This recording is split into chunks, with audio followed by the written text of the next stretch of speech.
মেহরবানি করে কাঁটাগুলো সোজা করে দিন। পায়ের গোড়ালি দেখে দেখে কাঁটা সোজা করে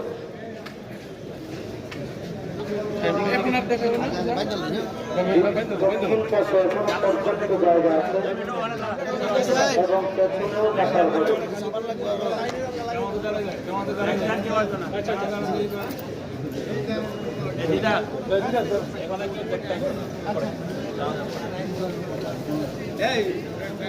إن الحمد لله جميعا والصلاة والسلام على رسول الله أما بعد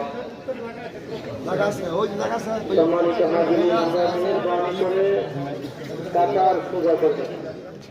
পায়ের গোড়ালি দেখে কাঁধ দেখে দেখে কাঁটা সোজা করবে।